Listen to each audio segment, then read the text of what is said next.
It is a busy time in the Thomas household. I am changing job, we're having a new baby, we're moving house. That is really stressful and people are asking me, how do you deal with all of those things at once? So today I thought I'd share some ways in which you can deal with difficult problems and not get stressed.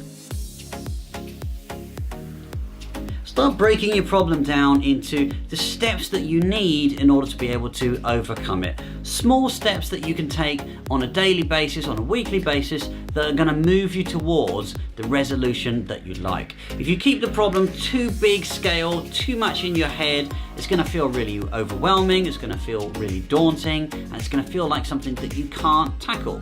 But if you turn it into little things that you might be able to do or change or work towards each day, that big problem is going to turn into little things that you can easily achieve. Another important part about problem solving is realizing what is actually your problem and what is something that you cannot change. If you spend too much time basing your issues around hypothetical situations that you can't control, it's going to drive you crazy and it's not going to drive you forward. You have to identify, what is it that I can do? What is it that I can shape? What are the steps that I personally can take?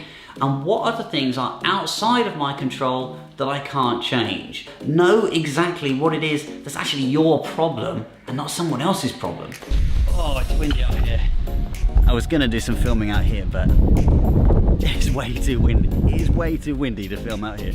Part of problem solving is actually being in the right headspace to solve a problem. You've probably had times when you think, I'm really just not able to think about this right now. And there will be certain situations where you can think more clearly than others. Going for a walk is a really, really good way to clear your head and get clarity on something you're having a problem with. So identify with yourself, are you currently in a good state to deal with this problem? And if you're not, then how can you be in a better state in order to be able to come to a better resolution? Be more afraid to fail and work iteration into your everyday life. Test something out, go with what you think will work. Be open to change and then change it until you find the thing that is right. It's going to help you take a big problem down to a much smaller thing and be more comfortable with working through it.